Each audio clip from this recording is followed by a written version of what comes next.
اعوذ باللہ من الشیطان الرجیم بسم اللہ الرحمن الرحیم۔ اللہ تبارک و تعالیٰ کے نام سے شروع جو بڑا مہربان اور نہایت رحم کرنے والا ہے۔ اللہ تبارک و تعالیٰ قرآن پاک کی سورہ العمران میں ارشاد فرماتا ہے، اور بے شک اللہ تبارک و تعالیٰ کا پہلا گھر جو لوگوں کے لیے مقرر کیا گیا وہ مکہ میں ہے، جو تمام دنیا کے لیے برکت والا اور ہدایت والا ہے۔ پیارے دوستو، کیا آپ جانتے ہیں کہ دنیا میں سب سے پہلے اللہ تبارک و تعالیٰ نے اپنے گھر خانہ کعبہ کو کس طرح اور کب بنایا؟ کیا یہ بات سچ ہے کہ اللہ تبارک و تعالیٰ نے خانہ کعبہ کو پیدا کیا؟ اور خانہ کعبہ کی تعمیر سب سے پہلے کس نے کی؟ اور خانہ کعبہ کا حج اور طواف کرنے والے سب سے پہلے کون لوگ تھے؟ اور آج کی خانہ کعبہ کی موجودہ تعمیر کتنے سو سال پرانی ہے؟ اور خانہ کعبہ کو اب تک کتنی مرتبہ تعمیر کیا جا چکا ہے؟ اور خانہ کعبہ کی پر اسرار تاریخ کیا ہے؟ پیارے دوستو، ان تمام تر سوالات کے جوابات قرآن و حدیث کی روشنی میں آج کی اس ویڈیو میں ہم آپ کو بتائیں گے، لہٰذا آپ سے گزارش ہے کہ ہماری اس ویڈیو کو اینڈ تک ضرور دیکھیے گا۔ پیارے دوستو، خانہ کعبہ ایک ایسا مقدس مقام ہے جس کو دیکھنے کے لیے ہر مسلمان تڑپتا ہے، اور جس کا طواف کرنے کے لیے ہر مسلمان کا دل ترستا ہے۔ پیارے دوستو، خانہ کعبہ کی موجودہ عمارت 404 سال پرانی ہے۔ خانہ کعبہ کو اب تک 10 مرتبہ تعمیر کیا جا چکا ہے۔ پیارے دوستو، خانہ کعبہ کی سب سے پہلی تعمیر حضرت آدم علیہ السلام کی تخلیق سے 2000 سال پہلے ہوئی، اور خانہ کعبہ کی سب سے پہلی تعمیر فرشتوں نے کی، جس طرح کہ تفسیر قرطبی میں لکھا ہے کہ جب اللہ تبارک و تعالیٰ سے فرشتوں نے کہا کہ انسان تو تخلیق کے بعد زمین میں فساد برپا کرے گا اور بہت خون ریزی ہوگی، جس پر اللہ پاک نے فرمایا کہ جو کچھ میں جانتا ہوں وہ تم نہیں جانتے، فرشتے یہ گمان کرنے لگے کہ اللہ تبارک و تعالیٰ ہم سے ناراض ہو گیا ہے۔ اس وقت فرشتے اللہ تبارک و تعالیٰ کو راضی کرنے کے لیے اللہ تبارک و تعالیٰ کے عرش کے نیچے طواف کرنے لگے اور اللہ پاک کی تسبیح بیان کرنے لگے، تو اللہ تبارک و تعالیٰ نے ان پر رحمت نازل فرمائی اور اپنے عرش کے نیچے خوبصورت اور حسن و جمال والا گھر تعمیر کیا، جو زبرجد کے 4 ستونوں پر قائم تھا، اور یہ گھر فرشتوں کے درمیان بیت المعمور کے نام سے متعارف ہوا، جس طرح کہ اللہ تبارک و تعالیٰ سورہ طور میں بیت المعمور کا ذکر فرماتا ہے۔ پیارے دوستو، بیت المعمور فرشتوں کا کعبہ ہے، اور یہ 7ویں آسمان میں عرش کے سامنے کعبہ شریف کے بالکل اوپر ہے۔ فرشتوں کے درمیان بیت المعمور کی ایسی ہی حرمت ہے جیسے زمین پر کعبہ معظمہ کی حرمت ہے۔ یہ آسمان والوں کا قبلہ ہے، اور ہر روز 70,000 فرشتے اس کا طواف کرتے ہیں اور نماز کے لیے حاضری دیتے ہیں۔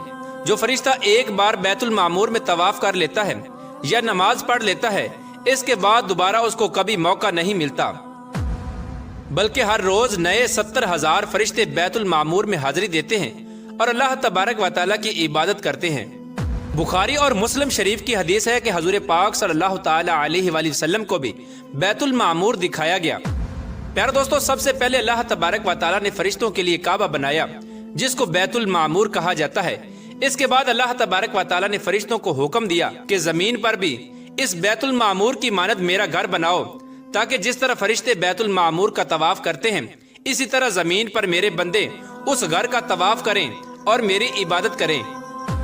چنانچہ فرشتوں نے اللہ تبارک و تعالیٰ کے حکم کی تعمیل کرتے ہوئے سب سے پہلے زمین پر بیت اللہ شریف کی تعمیر کی اور اس کا طواف شروع کیا، اور فرشتوں نے ہی سب سے پہلے خانہ کعبہ کا حج کیا۔ پیارے دوستو، خانہ کعبہ کی دوسری تعمیر اس وقت ہوئی جب اللہ تبارک و تعالیٰ نے حضرت آدم علیہ السلام کو تخلیق کرنے کے بعد زمین پر اتارا۔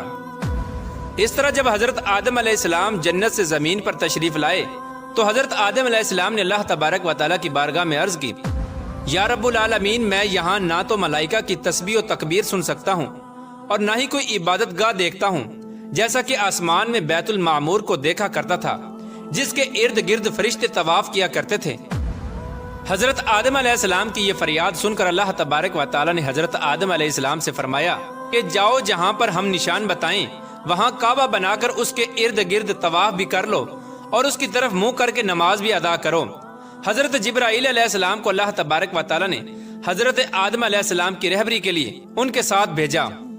چنانچہ حضرت جبرائیل علیہ السلام اللہ تبارک و تعالیٰ کے حکم کے مطابق حضرت آدم علیہ السلام کے ساتھ چل پڑے اور انہیں اس مقام پر لائے جہاں سے زمین بنی تھی، یعنی جس جگہ سب سے پہلے زمین کی جھاگ پیدا ہوئی تھی، اور پھر وہی جھاگ پھیل کر پوری زمین بنی۔ اس مقام پر حضرت جبرائیل علیہ السلام نے اپنے پر کو زمین پر مارا تو 7 زمینوں تک خانہ کعبہ کی بنیاد ڈال دی، جن بنیادوں کو فرشتوں نے 5 پہاڑوں کے پتھروں کی مدد سے بھرا اور ان بنیادوں پر چاروں طرف دیواریں کھڑی کر دیں۔ ان 5 پہاڑوں میں کوہ لبنان، کوہ طور، کوہ جود ہیرا وغیرہ بھی شامل تھے۔ اس طرح اس دوسری تعمیر میں حضرت جبرائیل علیہ السلام، حضرت آدم علیہ السلام اور حضرت اما حوا رضی اللہ تعالی عنہ نے بھی شرکت کی۔ حضرت اما حوا رضی اللہ تعالی عنہ مٹی اٹھا کر لاتی اور حضرت آدم علیہ السلام خانہ کعبہ کی تعمیر کرتے۔ جب خانہ کعبہ کی تعمیر کا کام مکمل ہو گیا تو پھر اللہ تبارک و تعالی نے حضرت آدم علیہ السلام کو طواف کرنے کا حکم دیا اور ساتھ ہی فرمایا کہ آپ پہلے انسان ہیں اور یہ پہلا گھر ہے۔ پھر حضرت آدم علیہ السلام خانہ کعبہ کی طرف منہ کر کے نماز ادا کیا کرتے اور اللہ تبارک و تعالی کی عبادت میں مشغول رہا کرتے۔ خانہ کعبہ کی تیسری تعمیر۔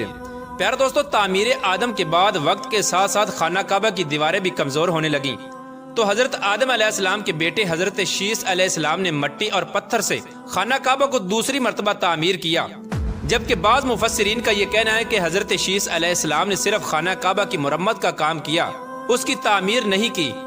پیارے دوستو، اب بات کرتے ہیں خانہ کعبہ کی چوتھی تعمیر کے بارے میں۔ خانہ کعبہ کی چوتھی تعمیر اس وقت ہوئی جب اللہ تبارک و تعالی نے حضرت نوح علیہ السلام کی قوم پر طوفان کا عذاب بھیجا۔ طوفان نوح میں خانہ کعبہ کی عمارت غائب ہو گئی اور بعض روایات کے مطابق خانہ کعبہ کی عمارت کو اٹھا لیا گیا اور یہ جگہ صرف ایک اونچے اور سرخ ٹیلے کی طرح رہ گئی تھی۔ اس طوفان کے بعد جب حضرت ابراہیم علیہ السلام اس دنیا میں تشریف لائے تو اللہ تبارک و تعالی نے حضرت ابراہیم علیہ السلام کو خانہ کعبہ کی تعمیر کرنے کا حکم دیا۔ حضرت ابراہیم علیہ السلام نے چوتھی مرتبہ خانہ کعبہ کو کس طرح تعمیر کیا، اس واقعے کا پس منظر کچھ یوں ہے کہ جب اللہ تبارک و تعالی کے حکم کے مطابق حضرت ابراہیم علیہ السلام نے اپنی بیوی حضرت بی بی ہاجرہ رضی اللہ تعالی عنہ اور اپنے پیارے بیٹے حضرت اسماعیل علیہ السلام کو مکہ کی بنجر و ویران زمین اور پہاڑوں کے درمیان چھوڑ دیا، جہاں پر کوئی انسانی آبادی کا نام و نشان نہ تھا اور نہ ہی خانہ کعبہ کی عمارت تھی۔ خانہ کعبہ کی جگہ بس ایک سرخ رنگ کا ٹیلا تھا۔ اس وقت حضرت ابراہیم علیہ السلام نے اپنی بیوی اور بچوں کو چھوڑ کر اللہ تبارک و تعالیٰ کے حکم کے مطابق مکہ کی طرف پہلا سفر کیا۔ اس کے بعد جب دوسری دفعہ حضرت ابراہیم علیہ السلام اپنے خاندان سے ملنے کے لیے فلسطین سے مکہ آئے تو تب حضرت اسماعیل علیہ السلام کی قربانی کا واقعہ پیش آیا، اور تیسری بار جب حضرت ابراہیم علیہ السلام مکہ میں تشریف لائے تو حضرت اسماعیل علیہ السلام کی شادی ہوئی اور اس وقت حضرت ہاجرہ رضی اللہ تعالی عنہ کا انتقال ہو چکا تھا۔ چوتھی مرتبہ جب حضرت ابراہیم علیہ السلام مکہ میں تشریف لائے تو آپ کی ملاقات آپ کے بیٹے حضرت اسماعیل علیہ السلام سے نہ ہوئی۔ پھر پانچویں مرتبہ جب حضرت ابراہیم علیہ السلام مکہ میں تشریف لائے تو اس وقت اللہ تبارک و تعالی نے حضرت ابراہیم علیہ السلام کو بیت اللہ کی تعمیر کرنے کا حکم دیا۔ حضرت ابراہیم علیہ السلام نے حضرت اسماعیل علیہ السلام سے فرمایا کہ میرے بیٹے اللہ تبارک و تعالی نے مجھے حکم دیا ہے کہ میں اس گھر کی تعمیر کروں، تو حضرت اسماعیل علیہ السلام نے عرض کیا کہ ضرور کیجئے، میں خدمت کے لیے حاضر ہوں۔ چنانچہ ایک روایت کے مطابق خانہ کعبہ کی بنیادوں کی نشاندہی حضرت جبرائیل علیہ السلام نے کی، اس پر حضرت ابراہیم علیہ السلام اور حضرت اسماعیل علیہ السلام نے تعمیر کا کام شروع کیا۔ جب کھدائی شروع ہوئی تو قدیمی بنیادیں ظاہر ہونے لگیں جن پر حضرت آدم علیہ السلام نے بیت اللہ شریف کی تعمیر کی تھی۔ حضرت آدم علیہ السلام کی بنیادوں کے ظاہر ہو جانے کے بعد خانہ کعبہ کی تعمیر شروع ہوئی۔ حضرت ابراہیم علیہ السلام اپنے اس بڑھاپے میں ایک کاریگر اور حضرت اسماعیل علیہ السلام ایک مزدور کی حیثیت سے خانہ کعبہ کی تعمیر کرنے لگے۔ کوہ لبنان، کوہ ہیرا، کوہ ابو القیس، کوہ صفا اور کوہ مروہ، ان پانچوں پہاڑوں سے حضرت جبرائیل علیہ السلام پتھر اٹھا کر لاتے اور حضرت ابراہیم علیہ السلام کعبے میں لگاتے۔ پھر حضرت جبرائیل علیہ السلام کی نشاندہی سے جبل ابو القبیس کے کنویں سے 2 پتھر ملے۔ حضرت ابراہیم علیہ السلام ان پتھروں کو اٹھا کر لائے۔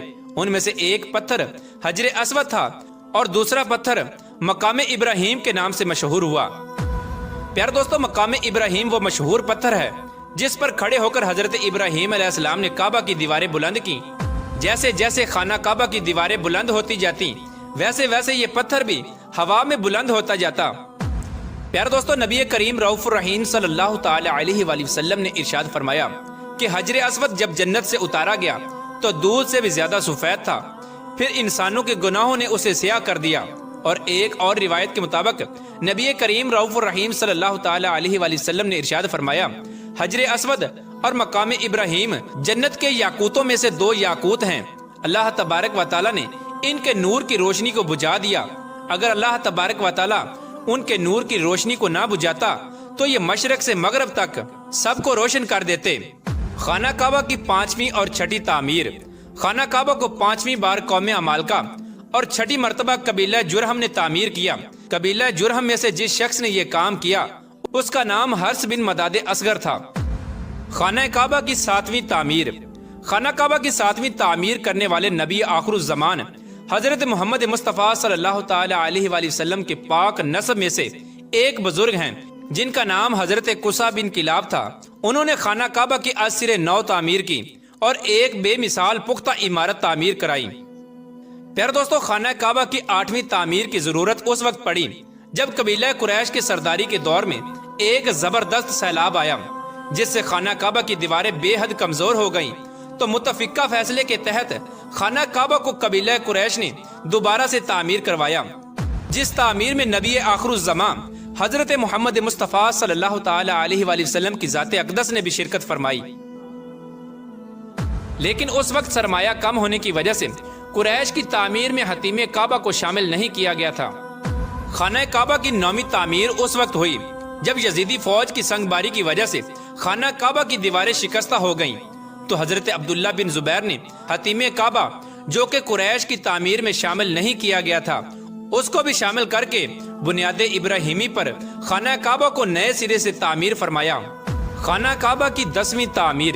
عبد الملک بن مروان کے نائب حجاج بن یوسف جو کہ ایک ظالم حکمران تھا، اس نے 74 ہجری میں پھر سے خانہ کعبہ کو قریش والی تعمیر کے مطابق بنوایا۔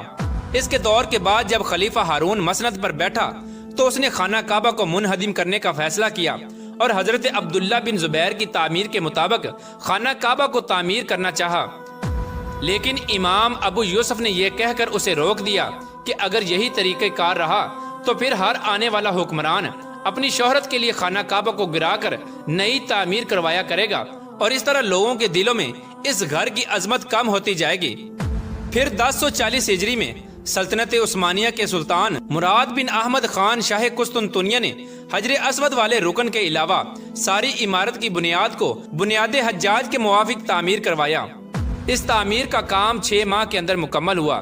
اس نے خانہ کعبہ کے اندر سنگ مرمر کا پتھر لگوایا اور نہایت ہی خوبصورت چھت بنوائی، اور باہر کی دیواریں سنگ خارا سے چونا میں چنی گئیں اور نہایت ہی نفیس اور ریشمی سیاہ رنگ کا پردہ خانہ کعبہ پر ڈالا گیا جس پر کلمہ طیبہ تحریر تھا اور سنہری لفظوں میں سلطان کا نام بھی لکھا ہوا تھا۔ اس طرح سلطنت عثمانیہ کی تعمیر کے بعد شاہ فہد بن عبد العزیز نے سن 1417 کو بیت اللہ شریف کی تجدید کا کام شروع کیا، لہٰذا اس طرح خانہ کعبہ کی موجودہ عمارت کم و بیش 404 سال پرانی ہے، کیونکہ یہ عمارت 1040 ہجری میں بنی اور اب 1444 ہجری ہے۔